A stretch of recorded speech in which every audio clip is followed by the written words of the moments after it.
सुख झाले ओ साजनी, सुख झाले ओ साजनी, सुख झाले ओ साजनी. रूप पाहता लोचनी सुख झाले ओ साजनी, झाले ओ साजनी, सुख झाले ओ साजनी.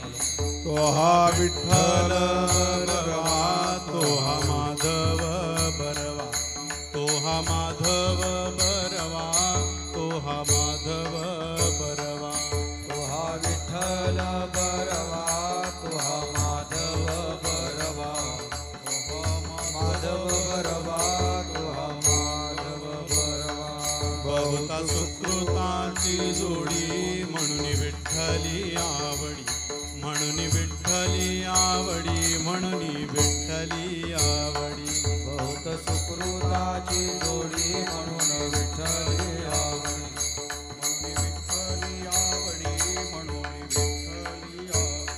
तो हा विठ्ठल बरवा, तो हा माधव बरवा, तो हा माधव बरवा, तो हा माधव बरवा. विठ्ठल बरवा, तो हा माधव बरवा, तो हा माधव बरवा, तो हा माधव बरवा. सर्व सुखाचे आगर बाप रखुमा देवीवर, बाप रखुमा देवीवर, बाप रखुमा देवीवर. सर्व सुखाचे आगर बाप रखुमा देवीवर, बाप रखुमा देवीवर, बाप रखुमा देवीवर. तो हा विठ्ठल बरवा, तो हा माधव बरवा, तो हा माधव बरवा, तो हा माधव बरवा. तो हा विठ्ठल बरवा, तो हा माधव बरवा, तो हा माधव बरवा, तो हा माधव बरवा. जय जय राम कृष्ण हरी, जय जय राम कृष्ण हरी जय जय राम कृष्ण हरी, जय जय राम कृष्ण जय जय राम कृष्ण हरी, जय जय राम कृष्ण हरी, जय जय राम कृष्ण हरी, जय जय राम. जय जय राम कृष्ण हरी, जय जय राम कृष्ण हरी, राम कृष्ण हरी, जय जय राम.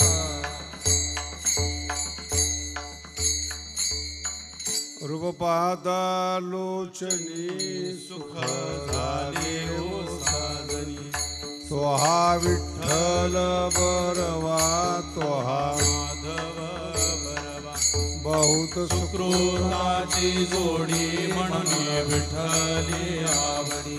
तो हा विठ्ठल बरवा, तो हा माधव बरवा. सर्व सुखाची आगर बाप रखुमा देवीवर. तो हा विठ्ठल बरवा, तो हा माधव बरवा. विठोबा रखुमाई, विठोबा रखुमाई, जय जय विठोबा रखुमाई, जय जय विठोबा रखुमाई, विठोबा रखुमाई.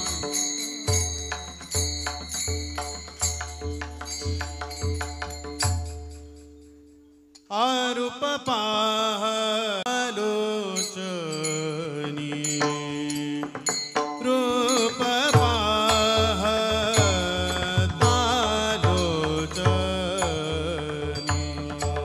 रूप पाहतालोचनी,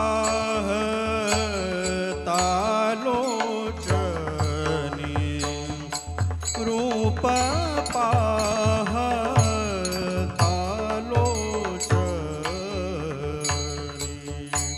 रूप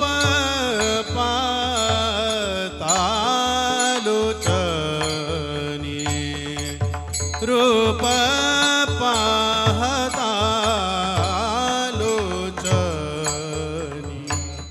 रूप पाहतालोचनी,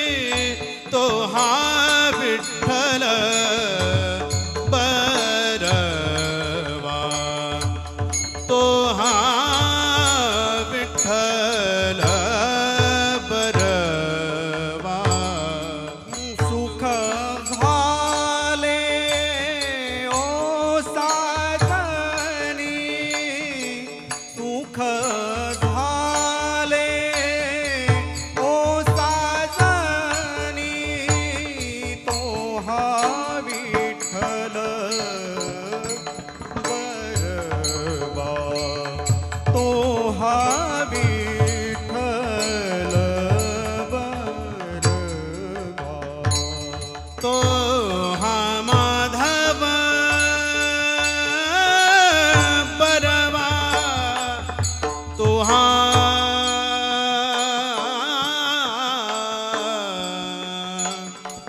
माधव बरवा तो हा माधव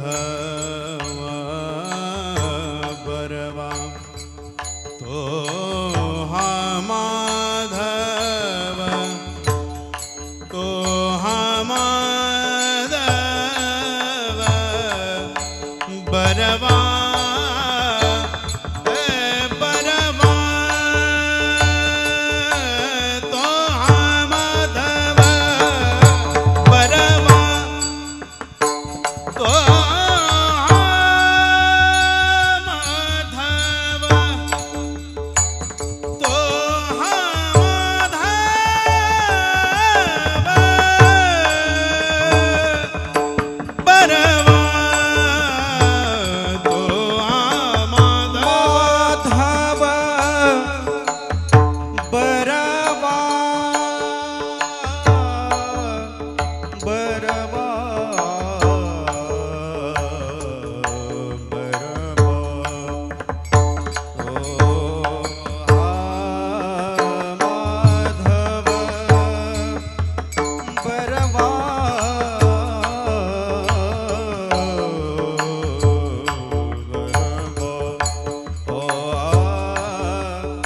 माधव बरवा माधव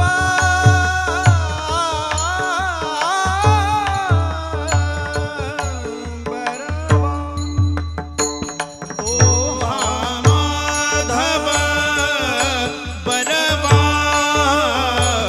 तो हा माधव बरवा तो हा विठ्ठल बरवा तो हा विठ्ठल बरवा बरवा विठ्ठल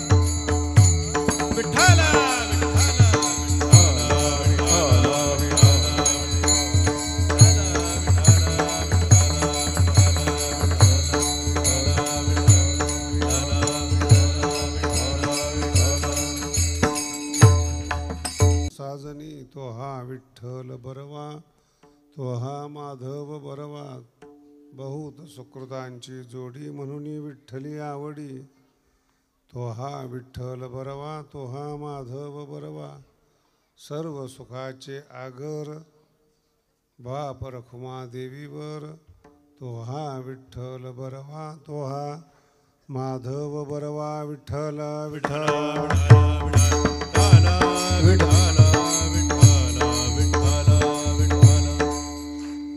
आज कीर्तनाला सगळं स्त्रियाच पुढं बसल्या.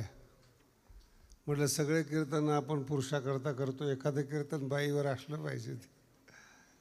स्त्रियांच्या ज्या काही भावना आहेत ते माऊलीने कशा अभिव्यक्त केलेल्या आहेत तसं एखादा प्रसंग. आणि बाळापूरचं भाग घेत सगळ्या बायाच पुढे आहेत. विठ्ठल विठ्ठल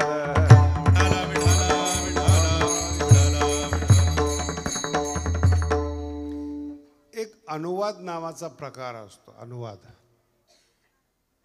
तुम्ही तुमच्या रूममध्ये बसला आणि गुलाबजाम खाल्ले, करंजा खाल्ल्या, काही दागिने तुमच्या घरामध्ये आहेत ज्याच्यामध्ये हिरे लावलेले आहेत, पण ते रूममध्येच आहेत, ते काही बाहेर काढले जात नाहीत.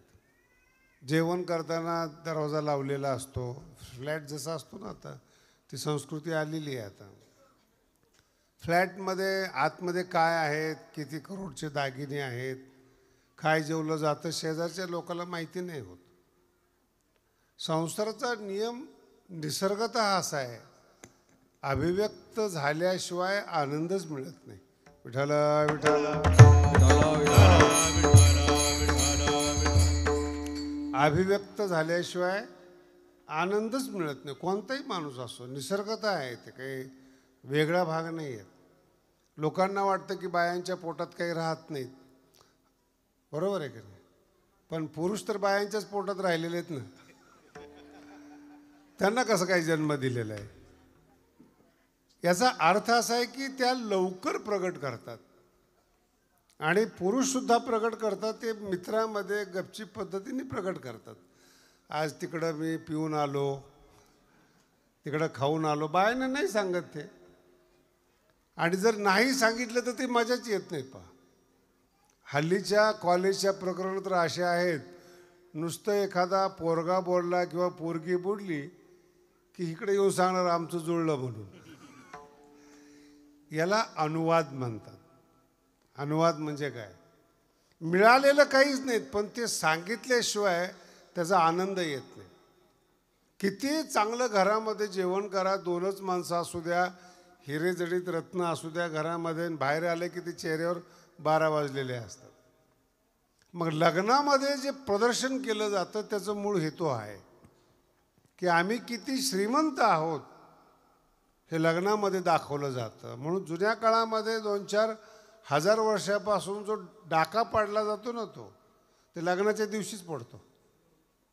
कारण की जे काही जमिनीने पुरलेलं असतं, लपवलेलं असतं, इकडं तिकडं हे केलेलं असतं. कारण की त्या काळात काही बँक लॉकर नव्हते, म्हणून सूत्र पण त्या काळातले असे, धना आणि भूमो असं कुठंतरी खोदलेलं असायचं आणि त्याच्यात पैसे असायचे, सोनं असायचं. अजूनही हांडेचे हांडे सापडतात.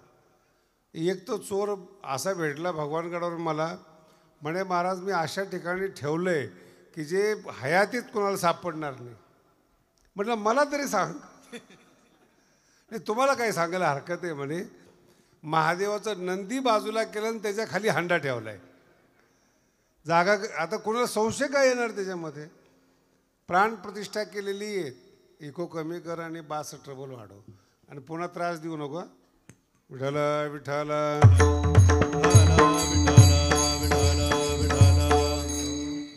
आता आपली संकल्पना आहे की मूर्तीची प्राणप्रतिष्ठा झालेली, त्या मूर्तीला कोणी हात लावत नाही. डाकूचं डोकं बघा तुम्ही, मग नंदीलाच बाजूला करून त्याच्या खाली खड्डा करून त्याच्या खाली ठेवलं आणि त्याच्यावर नंदी ठेवला. आता लोक कशाला म्हणतील नंदीच्या खाली हांडा आहे म्हणून? चोराचं डोकं आहे. असं बरेचसे ठिकाणं असतात की लोकांना वाटतं की आपण, ते लोक श्रद्धावान नसतात. डाकू असू द्या, कपडे बदलले, त्यांचा पेहराव बदलला. माणसाला लुटणं काय, देशाला लुटणं काय, अवैध संपत्ती जमा करणं, हा सगळा प्रकार डाकूमध्ये येतो, शोषणमध्ये येतो. शोषण केवळ धनाचंच असतं असं नाही, मनाचं पण असतं. काही काही माणसं असेल कितीही करा प्रसन्नच होत नाहीत. काहीही करा तुम्ही प्रसन्न होत नाहीत. काही ना काहीतरी कमी काढणार. त्यांची संगतच नको, थोबाडच पाहायला नको. जगातली आईच एक अशी बाई आहेत, बोबडं बोललं तरी कौतुक करते. आणि जग असं आहे, उत्तम व्याख्यान करा, जाताना म्हणतील बाबांनी हा पॉईंट टाकायला नको पाहिजे होता. 2 तास ऐकणार, ऐकायला येणार आणि ऐकल्यानंतर आपण किती शहाणे आहोत हे पुन्हा लोकांना सांगणार. एवढा पॉईंट जरा चुकीचा आला, मग ऐकतो कशाला? मला एकाने ते यूट्यूबवरची कमेंट पाठवली, त्याच्यामध्ये लिहिलं होतं महाराजांनी असं बोलायला नव्हतं पाहिजे. त्याला म्हटलं त्याच्या खाली लिह, तू पुन्हा ऐकू नकोस. कशाला ऐकतोस? उणीव काढण्याची क्षमता म्हणतात त्याला, की मी कुठेतरी चांगला आहे, बुद्धिमान आहेत. आणि म्हणून तुम्ही अजूनही कल्पना करा आपली परंपरा कशी, कशा पद्धतीने आपली परंपरा चालते. लग्नाच्या दिवशीच सगळे दागिने बाहेर काढतात आणि डाकू त्या दिवशीच येतात. म्हणून त्या काळामध्ये अशी प्रथा आहे. बघा भारतीय संस्कृती कशी आहे. लोक अंधश्रद्धाळू समजतात, हा भाग सोडून द्या, का ते आंधळे त्यांना दिसणार तरी काय. मग लग्नाच्या दिवशी जो नवरदेव असतो तो घोड्यावर बसून येतो. आजही येतो, तो भाग सोडून द्या. आज त्याला आणतात घोड्यावर बसून.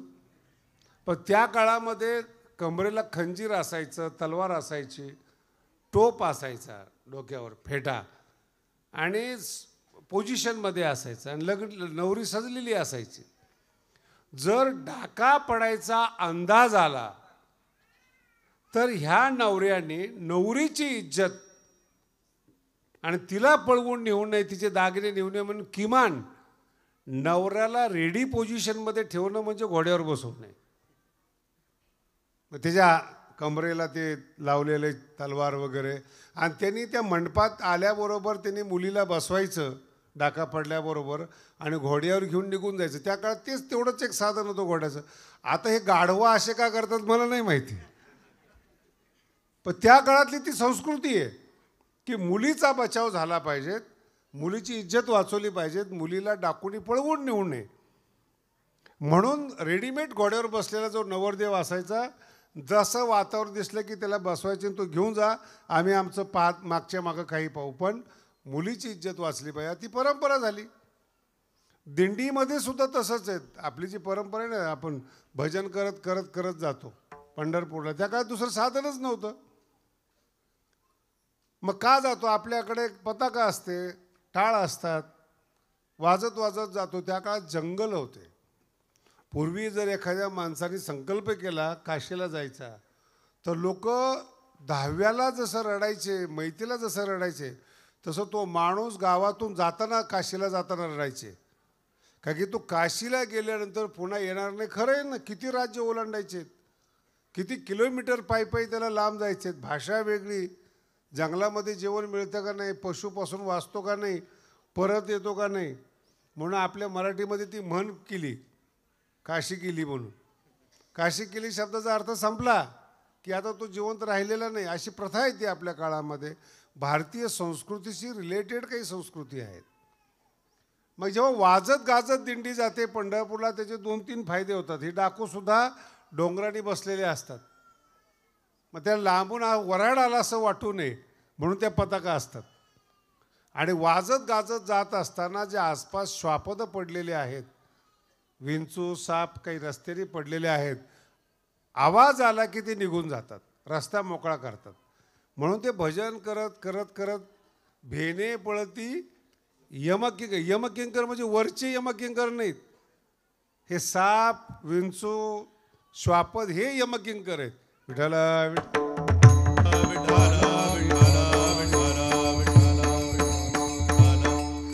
यांच्यापासून तो सुरक्षा होते. ते आता प्रथा झाली. पुढं भविष्यामध्ये काय करावं काय नाही त्याची प्रथा निर्माण झाली.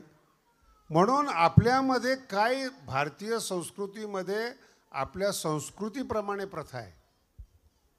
कशा करता आपण दिंडी करतो, कशा करता नवरदेव लग्नात बसवतो, हे सगळी प्रथा आहे.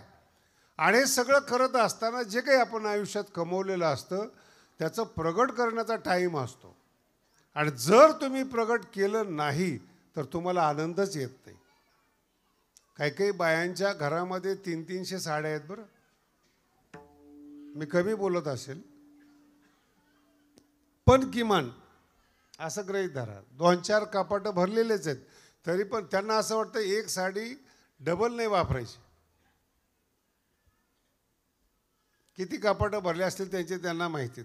आणि ती जागेवर कुसते बिचारे. नंतर मग ती भारी घेतलेली साडी 5-10 वर्ष कुजवते आणि मग दान करते. त्या दाखवल्यानंतर आनंद येतो. हा संसाराचा नियम आहे. याला प्रदर्शन म्हणतात.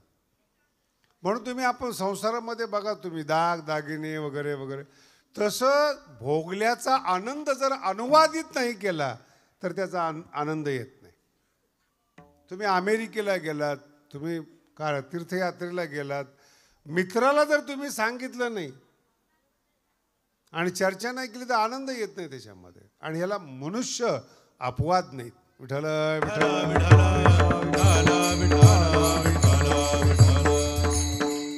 सगळ्यात महत्त्वाचा प्रश्न, मनातलं सगळं सांगावंसं वाटतं प्रत्येकाला, पण विश्वासू मित्र भेटला पाहिजे.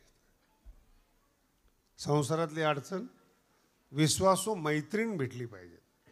लपून ठेवावं असं काही वाटत नाही, प्रगट करावं असं वाटतं. म्हणून ज्यावेळेस गीता सांगितली तिथे हा शब्द वापरलेला आहे, ए हृदयीचे ते हृदयी घातले.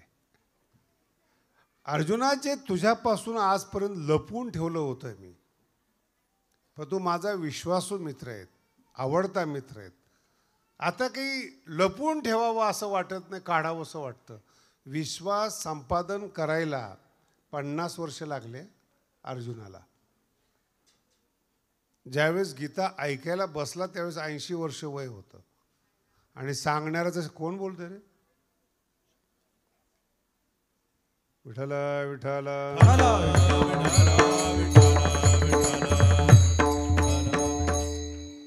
सांगणारा भगवान श्रीकृष्ण 100 वर्षाचा आणि जो ऐकणार आहे अर्जुन तो 80 वर्षाचा. इतकं विश्वासाचं नातं आहे. आणि मग जे काही जीवनातले सुखदुःख आहेत ते असं अनुवाद हलकं वाटतं माणसाला. खूप दुःख झालेलं आहे तर बोलल्याने हलकं होतं, तसं सुख वाढतं बोलल्याने. पण नाही, आता तुम्ही सगळ्या बाया आहेत, सगळे ऐकणारे आहेत, तुम्हाला माहिती आहे का, काही चांगली गोष्ट आहेत ना जवळच्या नातेवाईकाला सांगत नाहीत तुम्ही. लग्न जुळलं तरी सांगत नाहीत, पक्क होऊ द्या म्हणतात. फ्लॅट विकत घेतला, जमीन विकायला काढली, नाही सांगत. जवळच्या माणसावर विश्वास नाही. आणि एकदम जर जवळचा असेल ना, हळूच कानात जाऊन सांगणार त्याला, आज असं असं झालंय बरं का, आमच्या नवऱ्याने एवढा घपला केलाय, एवढं कमवून आणलेत. ते राहवतच नाहीत, आतला आनंद राहवत नाही. त्याला फक्त विश्वास लागतो. आणि मानवी जीवनात जर सगळ्यात कमतरता असेल ना जगण्यामध्ये, विश्वास नाही.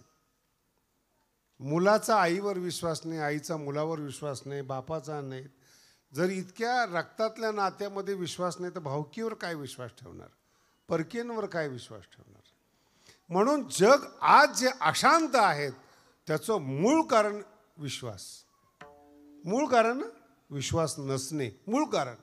कुठेही जा, अहो तुम्हाला कल्पना नाही अजून, जेव्हा बाहेर जातात माणसं ना तर त्या तिजोऱ्या आहेत,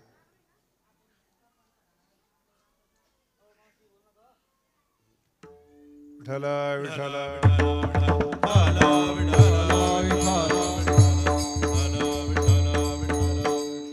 फार पडद्यामागचे येते. विठ्ठल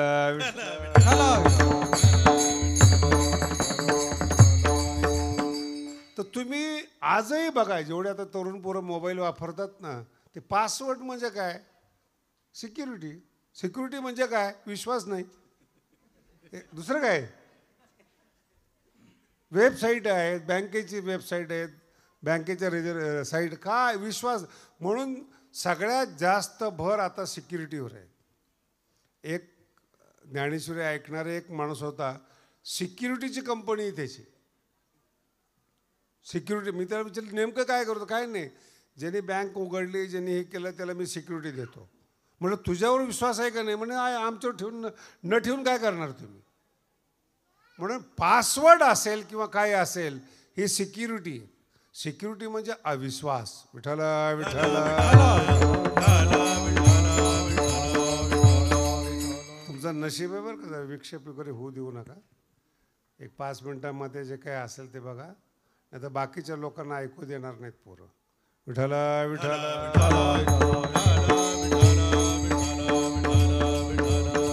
आणि एकदा विषय माझ्या हातून गेला ना तर मला सुद्धा माझ्यावर विश्वास ठेवत नाही विषय.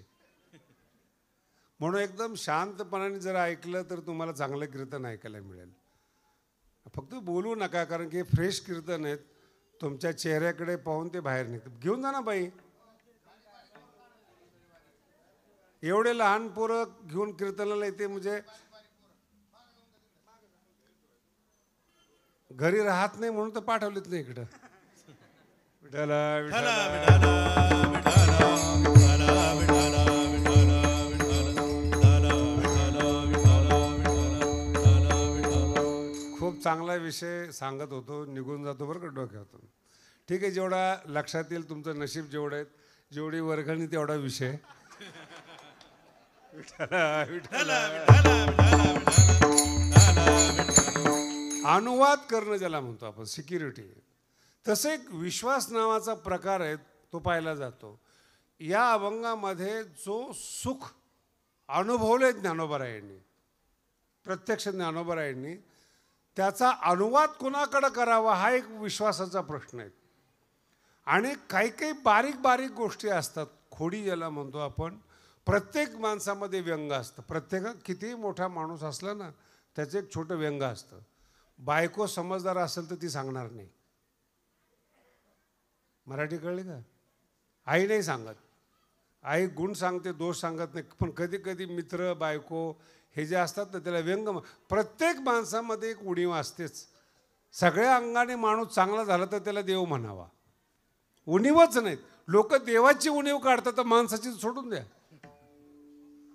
एक व्यंग असतं, एक कमजोरी असते, एक वीक पॉईंट असतो, तो झाकायचा असतो. आणि तो मित्र झाकत असतो. कितीही काही झालं तर मित्राला कापलं तरी ते रहस्य बाहेर निघत नाही. त्याला मित्र म्हणतात. तो भेटावा लागतो हा भाग सोडून द्या. जेवढे जगातले चांगले ग्रंथ आहेत ना, हे मित्राच्या संवादातले आहेत. गीता जगातलं श्रेष्ठ तत्वज्ञान आहेत. पण त्याचा जर बांधा पाहिला आपण, तर दोन मित्राचा संवाद येतो. आणि त्या संवादाने जगाचं कल्याण झालं. अर्जुन आणि मित्र होते. आपत्ती काय आली हा महत्त्वाचा भाग नाही. आपत्ती काय अर्जुनावरच येते, तुमच्यावर येत नाही का? म्हणून एक नातं आहे. कुठेतरी प्रगट दुःख का होईना प्रगट, आणि ते पूर्ण ओरिजिनल दुःख प्रगट करावं वाटतं. कसा त्रास दिला, काय दिला. स्त्रियांच्या बाबतीत तर एवढं, आता स्त्रिया फार मोकळ्या झाल्यात. 20-21 वर्षापासून सासू घाबरायला लागली. आता जुन्या काळामध्ये स्त्रियांची हिंमतच नव्हती. त्याचं नावच आहे सासूरवास. सासूरवासचा अर्थ बायांना खूप चांगला समजून सांगतो बरं का. पूर्वी मुलीचे लग्न होत होते, आता बायांचे लग्न होतात. 8 वर्षात भवेत कन्या. 8 वर्षाच्या मुलीच्या दरम्यान तिला कन्या म्हणतात. मग भारतीय संस्कृतीमध्ये 8-9 वर्षाची मुलगी झाली की तिचं लग्न करायचे.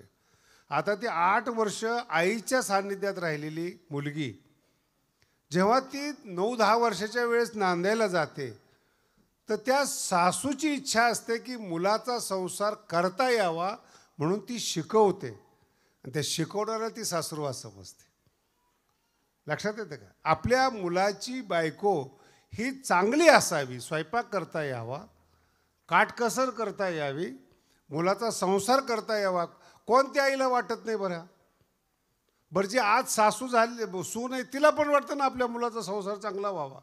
पण समजण्यामध्ये फरक पडतो. कारण की तिचं बालवय असतं, 9-10 वर्षाची असते. तिला तीच कळत नाही मी कोण आहे. तर संसार म्हणजे काय कधी कळणार? आणि त्या काळामध्ये पहाटे उठून पाणी भरणं, गिरण्या नव्हत्या.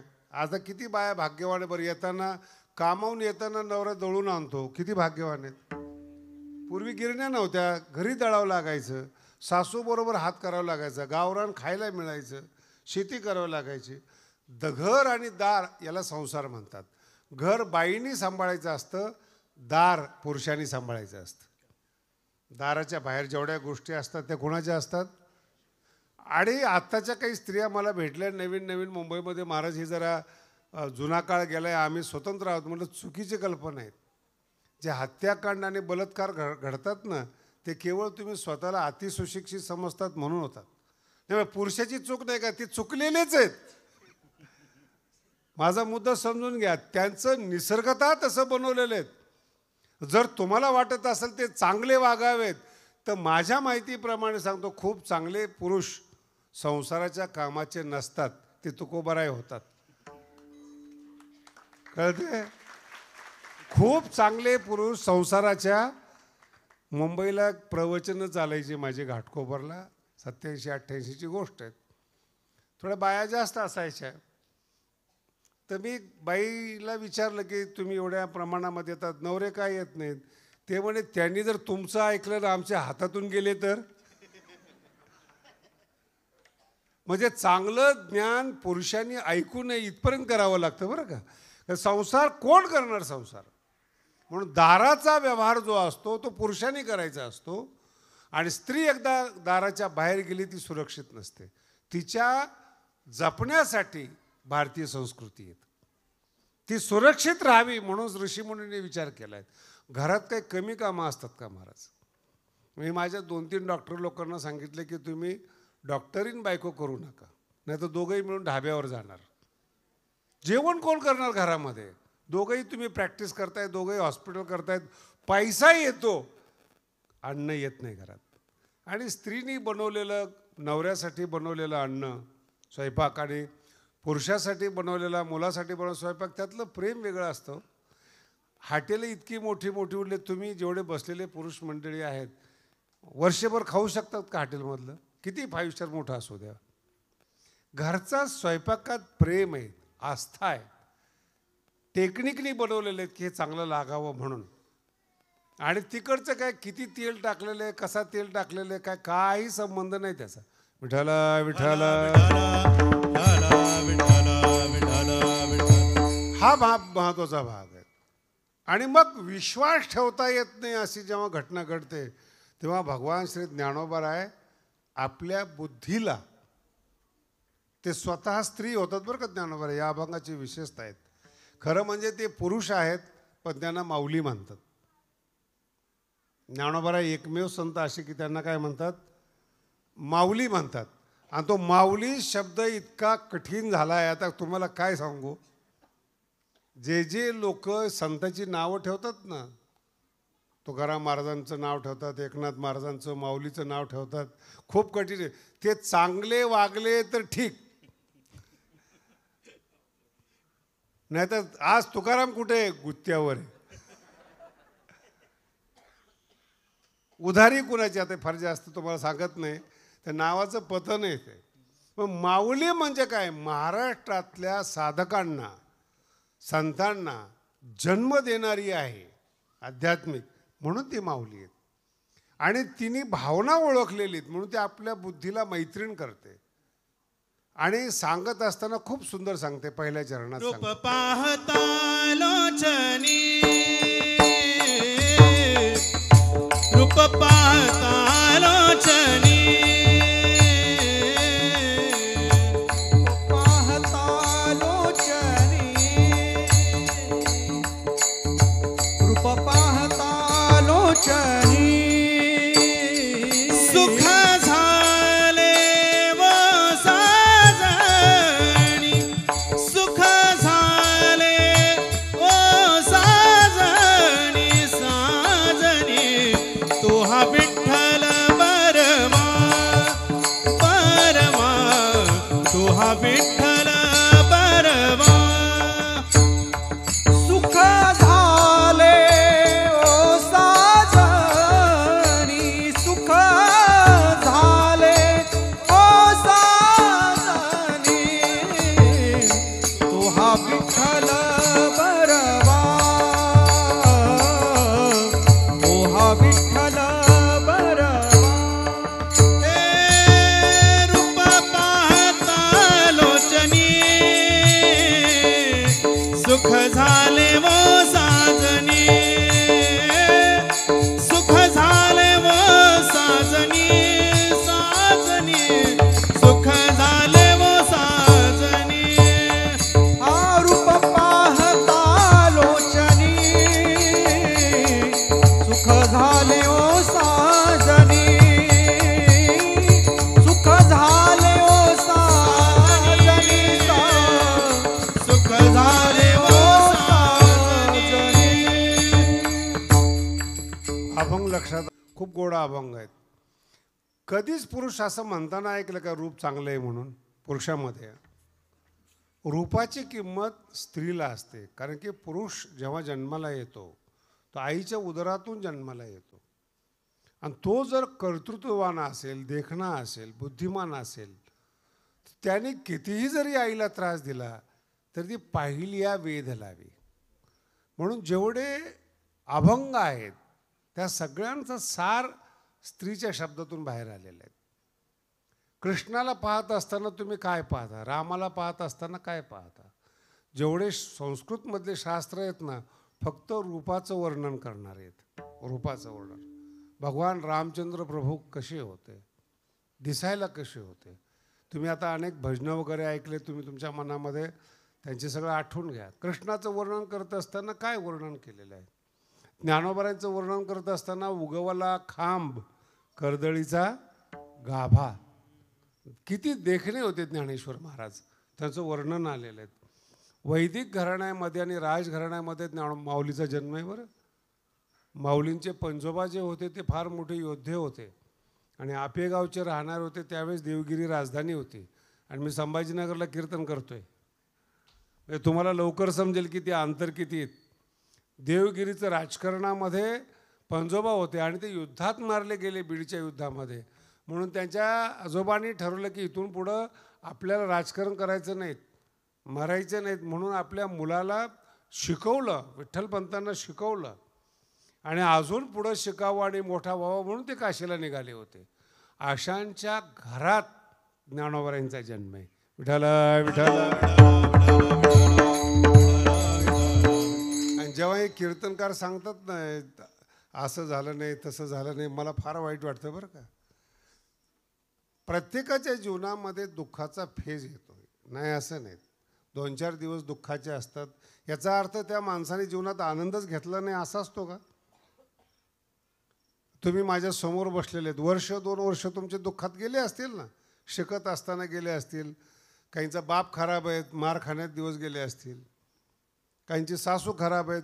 पण तो एक फेज म्हणतो आम्ही त्याला, एक जीवनाचा क्रम आहे तो. आणि तो पार पडल्यानंतर जो सूर्योदय होतो सुखाचा, तो फार छान असतो. आणि जे जे माणसं दुःखातून गेलेत तेच या जगातले कर्तृत्ववान आहेत, सुखातले माणसं नाही आहेत. पूर्ण जगामध्ये बघा तुम्ही, श्रीमंत माणसाच्या मुलाने क्रांतीच केली नाही. हे सकारात्मक बोलतोय. श्रीमंत माणसाच्या घाबरतात ते. तुम्ही दम देऊन बघा, संध्याकाळी तुमच्या घरात पिशव्या येतात नोटाच्या. कशाला पंगा घ्यायचा आपण? आणि असं जर म्हणलं असतं तर राष्ट्राची रक्षा होते का? म्हणून श्रीमंत माणसं आतून घाबरलेले असतात. आपली संपत्ती आहेत, आपल्याकडे काय आहेत, आपल्याला भांडणं नको. बुद्धिमान माणसं भांडणं नाही करत कधी. भांडणं भीमासारखी माणसं नाही लक्षात येतं. कारण की भांडणं करत असताना फार मेंदू वापरावा लागत नाही. दणका दिल्यानंतर मग विचार वकील करेल, पण दणका द्यायची ताकद तुमच्यामध्ये पाहिजे. मग बुद्धिमान लोकात क्रांती होत. जेवढे शिकलेले माणसं आहेत पहा, तर त्यांची नावं मी कीर्तनात घेत नाही, पण आठवा, सगळे विदेशात शिकून आलेले आहेत. स्वातंत्र्याचा त्यांना अर्थ कळालेला आहे आणि मग त्यांनी भारतात येऊन स्वातंत्र्य असलं पाहिजे म्हणून गुणगान गायला आणि तुम्ही पाठीमागं उभा राहिले. पारतंत्र्यच कळत नव्हतं कोणाला, ज्ञान बंडखोरी करायला लावतं. शिकणं येते. 1000 वर्ष गुलामगिरीमध्ये भारत होता, नंतर इंग्रजांच्या काळात गुलामगिरीमध्ये होता. गुलामगिरीची सवय लागल्यामुळं आत्तासुद्धा लोकशाहीचा अर्थ कळत नाही. जे दिलेलं स्वातंत्र्य आहे त्याचा उपयोग करता यावा याला सुद्धा अक्कल लागते. विठ्ठल विठ्ठल. म्हणून ध्येयानं वेडी होणारी माणसं वेगळी आहेत आणि पैशासाठी वेगळी झालेली माणसं वेगळी आहेत. आता तुम्ही जेवढे बसलेले आहेत ना, सगळे कोणते पिक्चर पाहतात माहिती आहे का? मुलीसाठी वेड्या झालेला जो हिरो आहे त्याचेच पिक्चर पाहता तुम्ही. कुणाचे पिक्चर पाहता? आणि घरात ते घडलं नाही पाहिजेत.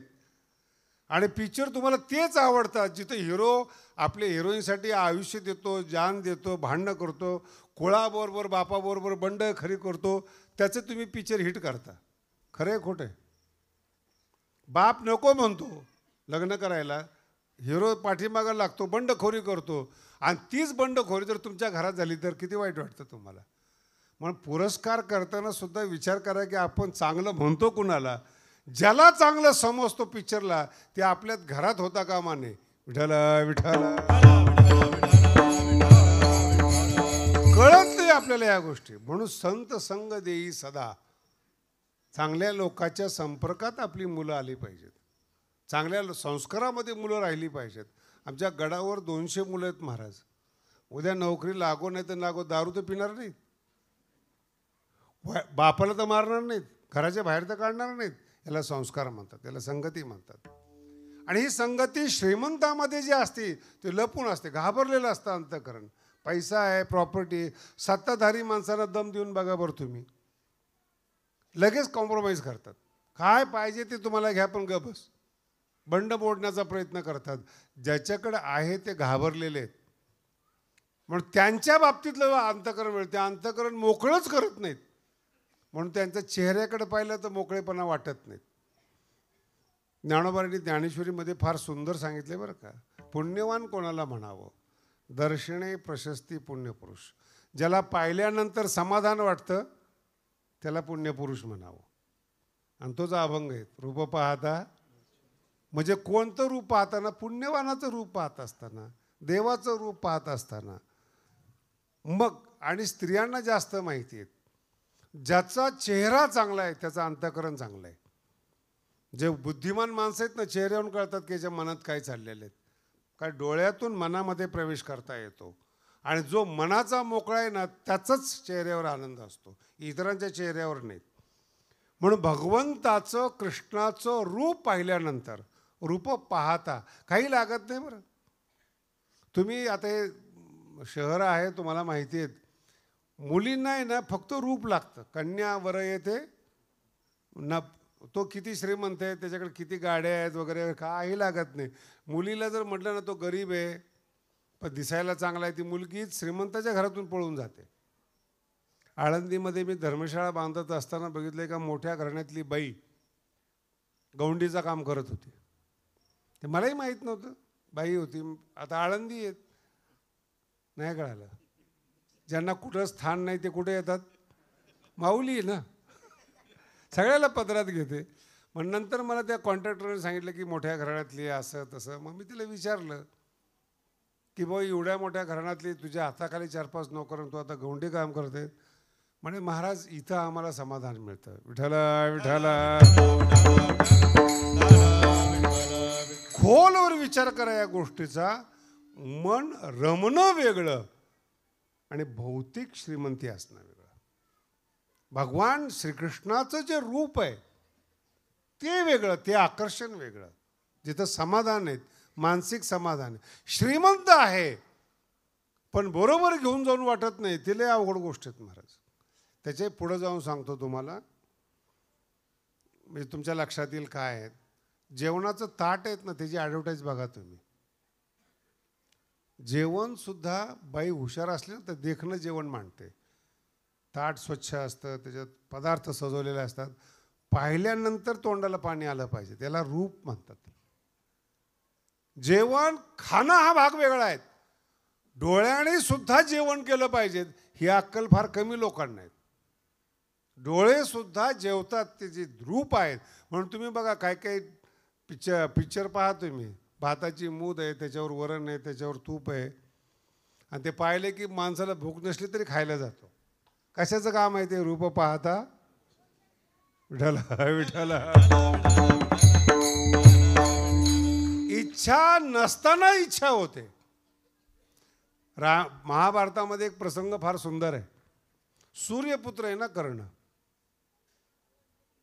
त्याला काही बंधन आहे का कोणाचा पुत्र असा? सूर्यपुत्र आहे, दिसायला देखणं आहे, आणि राजकुमार आहे दुर्योधन. राजा युवराज आहेत. मान सत्ता पैसा दुर्योधनाकडे आणि रूप कर्णाकडे. मग कर्ण जर आला तर दुर्योधनाचं इम्प्रेशन पडत नव्हतं. हे मी महाभारतातलं सांगतोय बरं का. याला टेन्शन यायचं की मी युवराज आहेत, सत्ताधारी, लोक माझ्याकडे पाहत नाही, कर्णाकडे पाहतात. मग आता राजकारणी माणूस तो, त्यांनी लगेच कर्णाला बसायला पालखी आणली. कुठेही गेला, कर्णा मी पाय पाय चालेल, माझा मित्र आहेस तू, तुझ्यासाठी पालखी, झाकलेली पालखी बरं का. राजकारण कळालं का तुम्हाला? लोकांनी कर्णाकडे पाहू नये. विठ्ठला आमच्या गुरुजीची उंची थोडी कमी होती आणि त्यांचा एक दुसरा शिष्य होता, त्याची उंची जास्त होती, पंजाबी होता, धड धाकड होता. रस्त्याच्या उद्घाटनाला जेव्हा स्वामीजी गेले, याला घेऊन गेले. आता ते जे नवीन लोक होते त्यांना माहीत नाही स्वामीजींची उंची कमी, हात दिसायला देखणं, ते त्रिपुंड वगैरे लावलेलं, ते सगळ्या लोकांना वाटलं हाच महाराज आहे. सगळे हार त्याच्या गळ्यात घातले. स्वामीजी बाजूला उभे राहिले. रूप पाहता कशावरून कल्पना केली? एवढा मोठा राजा दुर्योधन, पण कर्णाच्या देखणेपणापुढं काही चालत नव्हतं. मग झाकून ठेवायचं त्याला. माझा मुद्दा वेगळा आहे महाराज. 5 पती असताना देखील कर्ण द्रौपदीला आवडावा, याला रूपाची ताकद म्हणतात. विठाला विठाला विठाला विठाला विठाला. हे झालं कातड्याचं रूप. हे झालं माऊलीचं आणि कृष्णाचं काय वर्णन करावं. इतकं सुंदर सुंदर श्लोक आहेत महाराज, आपला वेळ त्याच्यामध्ये जाईल. आणि एक लक्षात ठेवा, पाहिलिया वेध लावी बैसे जीवी जडोनी. ज्ञानोबांचाच अभंग आहे बरं का. पाहिलिया वेध लावी, ते रूप आहे, वेध लावतं, अंतकरणामध्ये येऊन बसतं, याला परमार्थ म्हणतात. रूप येवोनी डोळा बैसलेव. आणि ते एकदा हृदयामध्ये बसलं ना, तर ते रूप इतकं चांगलं रूप आहे, सुख झाले हो. आता जेवढ्या स्त्री बसलेल्या आहेत, एकदम साधं उदाहरण सांगतो. 2री 3रीला मुलगा आहे, शाळेमध्ये गेला, आणि जर 2 तास शाळेमध्ये गेला, ही शाळेतून आणायला गेली, लवकर जर पोरगा आला नाही, त्या आईचे डोळे बघायला पाहिजेत. रूप पाहताचा अभंग सांगतोय. मुलगा जर उशीर झाला यायला आतून, त्या आईचे डोळे कावरे बावरे होतात, आणि तो दिसला की डोळे स्थिर होतात. विठाला विठाला. दुसऱ्या चरणात सांगतात, तो हा विठ्ठल बरवा, तो हा विठ्ठवा.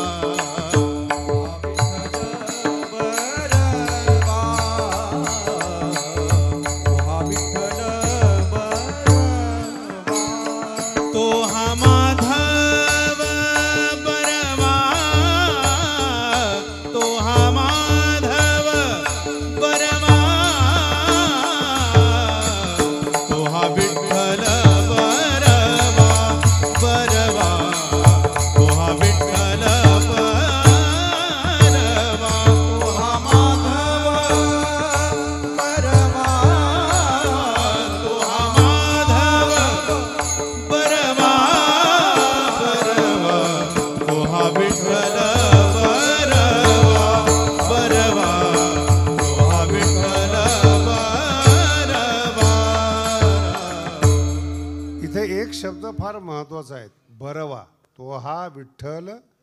बरवा शब्द खूप अवघड आहे बरं का मराठीतला. तुम्ही चांगला शब्द वापरता, सुंदर शब्द वापरता. बरवा शब्द साहित्यिक वापरतात. ज्याच्यामध्ये दुःखच नाही त्याचं नाव आहे बरवा. बरवा ओ हरी दुःखच नाही त्याला बरवा म्हणतात. विठ्ठलामध्ये दुःख नाही.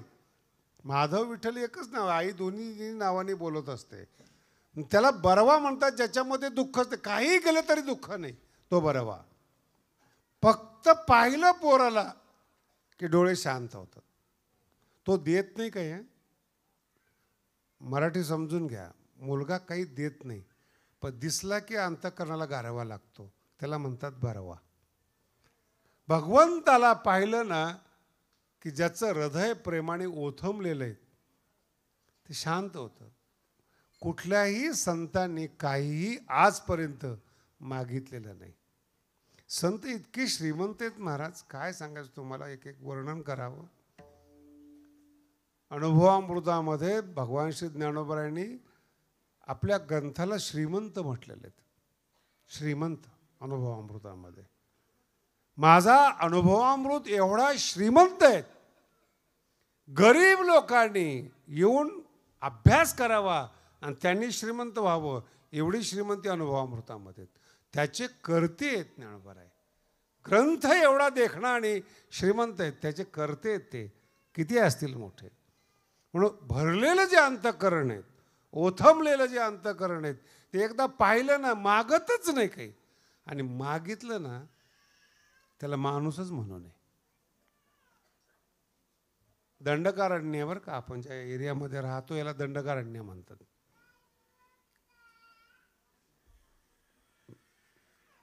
जाऊ दे ना एखादं, जाऊ दे, पाठवा. विठाला विठाला.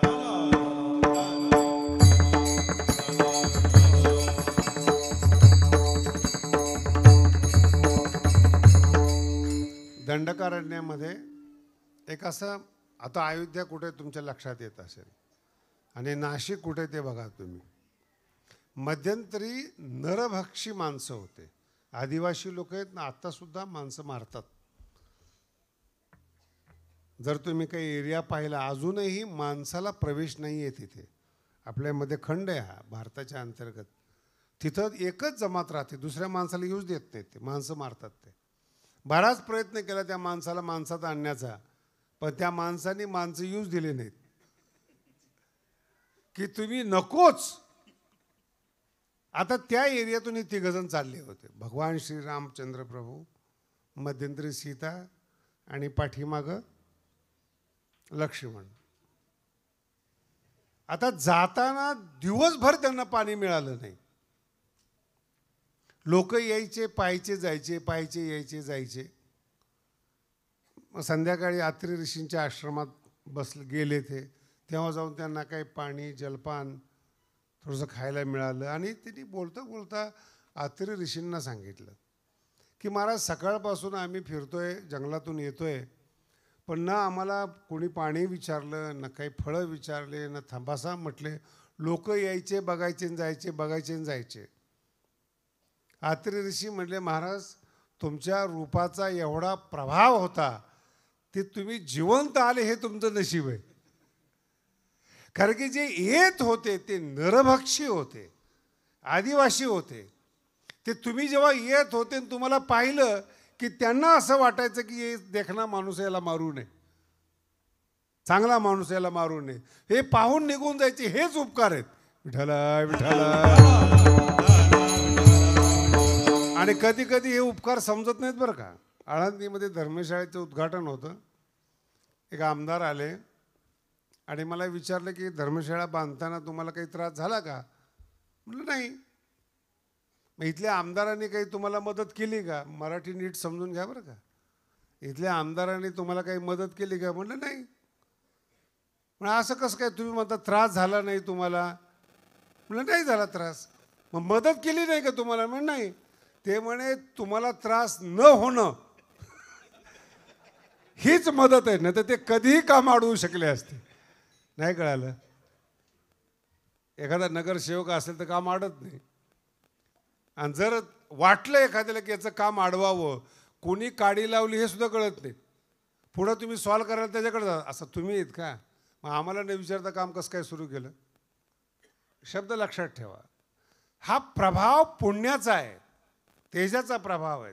बरवे पण तेव्हाच येतं जेव्हा तुमचं अंतःकरण निष्पाप असतं. विठ्ठल विठ्ठल. निष्पाप अंतःकरण असतं. आणि माझ्या समोर तुम्ही एवढे लोक बसलेले आहात, तुम्हाला सुद्धा वाटत असेल चांगले माणसं जीवनात यावेत, बसावेत, भेटावेत, मित्र व्हावेत. पण एक सांगतो तुम्हाला, चांगली माणसं दिसत नाहीत हो. तुकोबाराचा अभंग फार सुंदर आहेत. कोण पुण्य यांचा होईन, कोण पुण्य शब्द, काय पुण्य घेऊन जन्माला यावं की हे संत भेटावेत. याचाच अनुवाद तिसऱ्या अभंगामध्ये आहे. तिसऱ्या सुकृताची जोडी,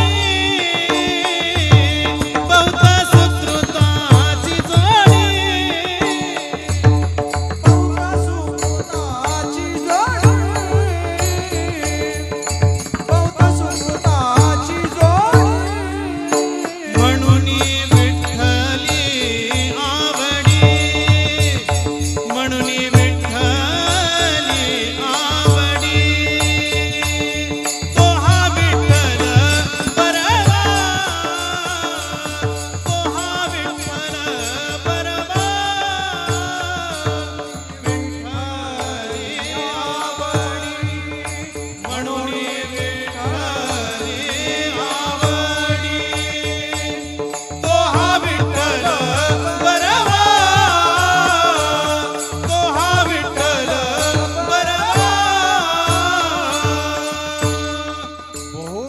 सुकृताची जोडी. बहुत सुकृत शब्दाचा अर्थ चांगलं कर्म. सुकृत जे करतो ते चांगलं कर्म, कोणाला त्रास न देणं, आपल्या मर्यादेत वागणं, आपल्या विधीपूर्वक वागण्याला सुकृत म्हणतात. आणि थोडं सुकृत नाही लागत चांगल्या माणसाला, बहुत सुकृताची जोडी. चांगली माणसं जीवनात भेटावी याला खूप मोठं पुण्य लागतं. तुम्ही माझ्या समोर बसलेले आहात, नको असणाऱ्या माणसाच्या गदारोळात तुम्ही राहता.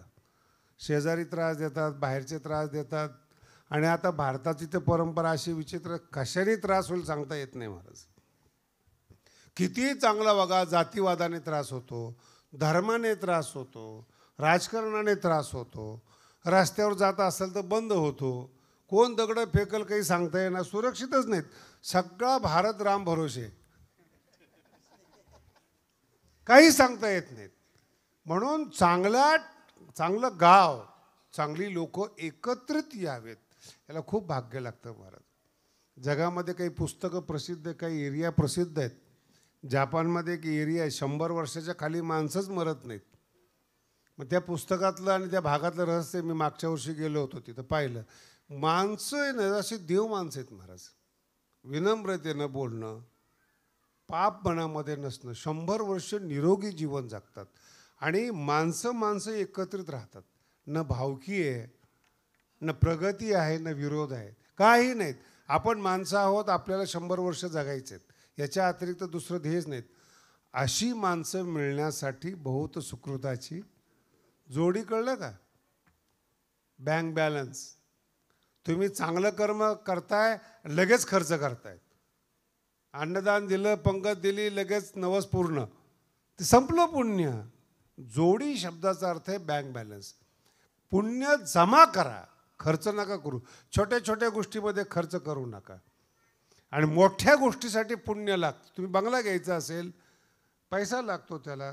जमीन घ्यायची असेल, मोठी जमीन, पैसा लागतो. तो जोडलेला पैसा लागतो. म्हणून बहुत सुकृताची एक सुकृत जोडी, बँक बॅलन्स, पुण्याचं बँक बॅलन्स. म्हणून विठ्ठलाचं रूप पाहिल्यानंतर समाधान कधी होतं? ज्याच्या जीवनात सुकृत आहे त्याला ते विठ्ठलाचं रूप पाहायला मिळतं. आपण पंढरपूरला जाऊन मूर्ती पाहतो का रूप पाहतो? रोजचा अभंग तुम्ही ऐकलेले 7 दिवस. सुंदर ते मूर्ती सुंदर म्हटले का या अभंगात? सुंदर ते कधी आयुष्यात ध्यान लावलंय का तुम्ही विठ्ठलाचं? तर मग कसं ध्यान सुंदर दिसणार ते? तुम्ही गेले की ती मूर्ती पाहताय, ध्यान नाही पाहत. बहुत सुकृताची जोडी. म्हणून विठ्ठली आवडी, विठ्ठलात आवड निर्माण व्हावी. एक तुम्हाला अजून पुढचा टप्पा सांगतो. चांगले माणसं कळावे आणि ते भेटण्याची आवड व्हावी, याला पुण्य लागतं महाराज. चांगली माणसं कळतच नाहीत. ज्ञानोबाला त्रास झाला, तुकोबाला झाला, भगवान बाबाला झाला, त्याच्यापेक्षा जास्त त्रास शिवाजी महाराजांना झाला. आणि शिवाजी महाराजांना त्रास जवळच्या लोकांनी दिला. बाहेरचे लोक थोडीच गद्दारी करतात. जवळचा माणूस कधी काटा काढेल काही सांगता येणार? खूप अवघड गोष्ट आहे ती, कीर्तनात सांगण्याचा विषय नाही. म्हणून ही आणि नंतर मग यांची पुण्यतिथी आणि जयंती होते. हयात असताना त्रास होतो. तुकोबाला लिखाणाला स्वातंत्र्य नव्हतं, गाथा बुडवलाय.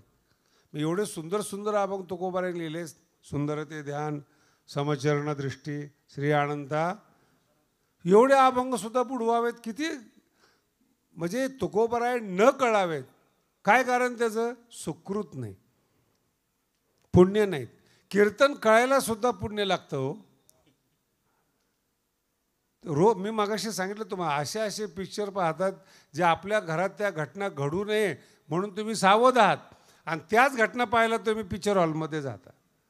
आणि जर एखादा आर्ट पिक्चर लागला, कलात्मक पिक्चर लागला, ते पिक्चर चालतच नाहीत. का? ठीक आहे, नैतिकता दाखवलेली, गुंडगर्दी दाखवली, मारामारी दाखवली. हे लहान लहान पोरांचं दुर्भाग्य आहे महाराज. मैदानी खेळ बंद झालेत आणि मोबाईलवर मारामारीचे खेळ खेळत आहेत. त्यांच्या मेंदूमध्ये लहानपणीपासून हिंसा जन्माला घालताय. तुम्हाला माहिती आहे तुम्ही काय पेरताय तुमच्या मुलामध्ये? ज्ञानेश्वरी पेरली, गाथा पेरला, काय संस्कार दिले? बाईला काम करायचं असतं, ते पोरगा ऐकत असतं, मोबाईल देते, ते गेम करत बसतं. आणि गेम मारामारीचे आहेत.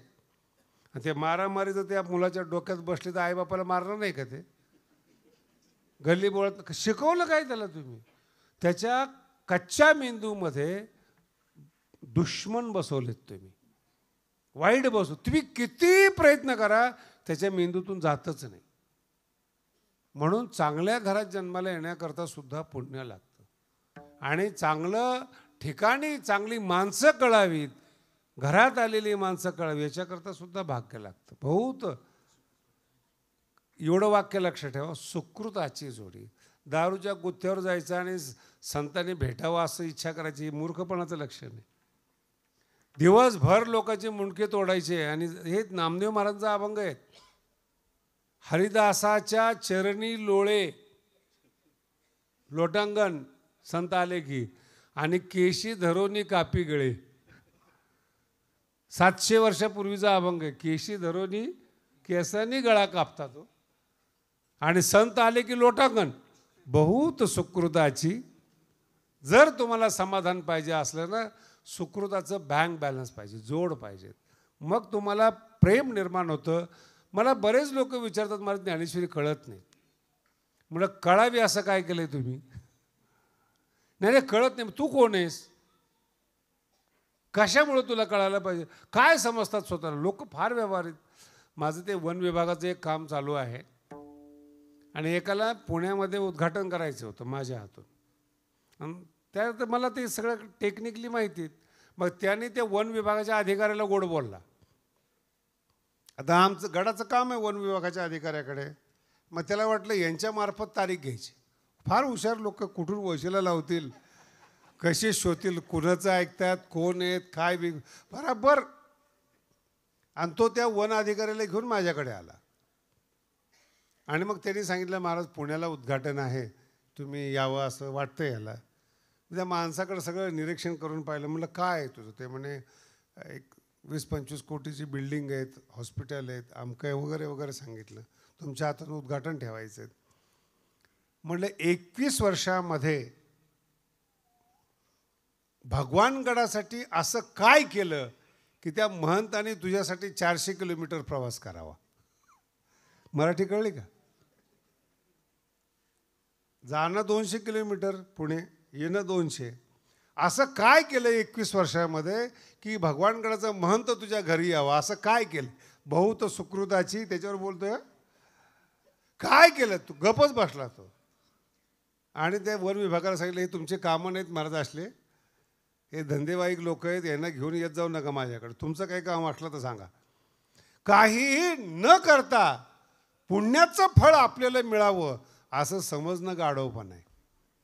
काहीही न करता एक सेव घ्या. आता हल्ली तर त्या महादेवाला एवढा त्रास आहे महाराज, कुणाचं ऐकलंय काय ऐकलंय मला नाही माहिती.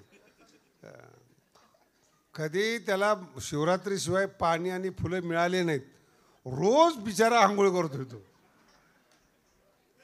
बरं मला सांगा, एवढं महादेवाला सगळं वाहिलं, कुणाचं कल्याण झालंय का? तुम्ही काही देवाला मूर्ख समजता का? बेलपत्र दिलं, पाणी वाहिलं की महादेव प्रसन्न व्हायला. एवढा वेड आहेत का देव? आणि एवढा सनातन धर्म वेडा आहे का? बहुत सुकृताची. चांगलं कर्म करा, मंदिरात जाऊ नका. मंदिरातला देव घरी येतो. नलगती सायास जावे वनांतरा, सुखे येतो नारायण सुखे येतो